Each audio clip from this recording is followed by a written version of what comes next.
tentang implikasi dampak positif dan negatif dan sumber daya alam di negara Malaysia. Saya, Panaya Dewi Salsabila, sebagai moderator. Saya, Khairunisa, sebagai pemateri 1. Saya, Laila Tunaza, sebagai pemateri 2. Saya, Janina Savitri, sebagai pemateri 3. Untuk mempersingkat waktu, saya persilahkan pemateri 1 untuk menjelaskan materinya.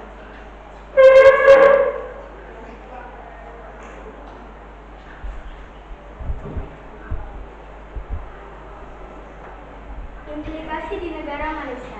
Hukum internasional sebagai bagian daripada ilmu pengetahuan hukum telah mengalami pertumbuhan dan perkembangan, khususnya ruang lingkup yang tercakup dalam pengertian tradisional subjeknya hanya dibatasi dengan negara sebagai satu-satunya. Berdasarkan uraian lanjut hal tersebut dalam suatu karya ilmiah berbentuk skripsi dengan judul yaitu Implikasi Kepemilikan Pulau Sipadan dan Dikitan oleh Malaysia.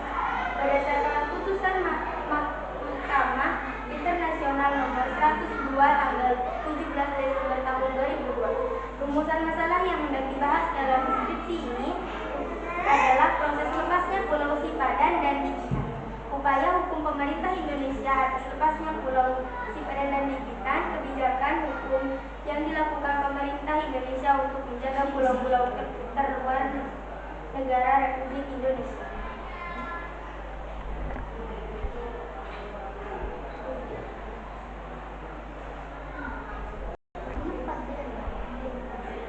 Selanjutnya akan dilanjutkan oleh pemateri 2. Dampak positif di negara Malaysia.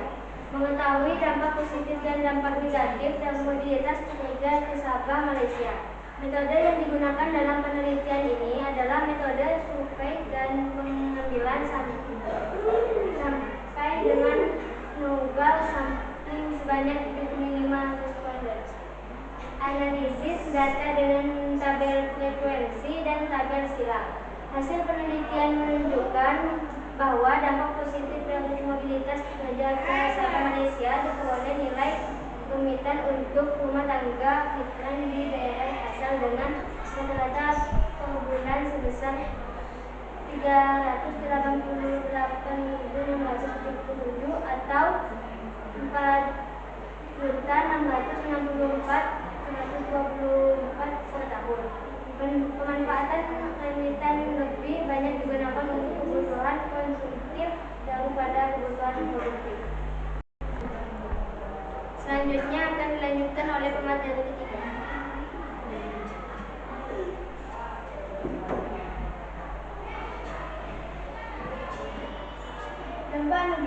Dampak negatif di negara Malaysia. Pemerintah baik Indonesia maupun Malaysia perlu memikirkan dengan matang dampak buruk konflik ke sektor ekonomi dan investasi. Jika Indonesia memutuskan untuk menerapkan embargo, perekonomian dengan Malaysia akan berdampak buruk terhadap kondisi perekonomian di Indonesia.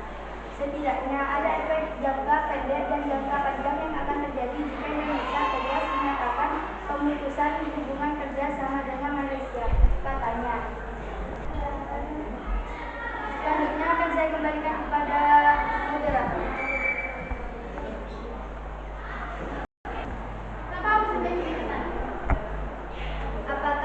Apakah ada yang mau bertanya? Saya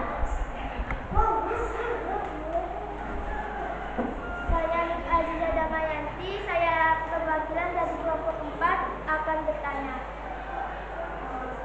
Apa metode yang digunakan penelitian?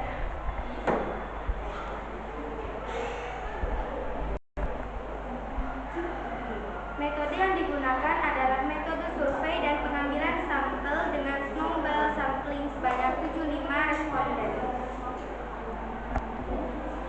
Cukup sekian presentasi dari kami, kurang lebihnya mohon maaf.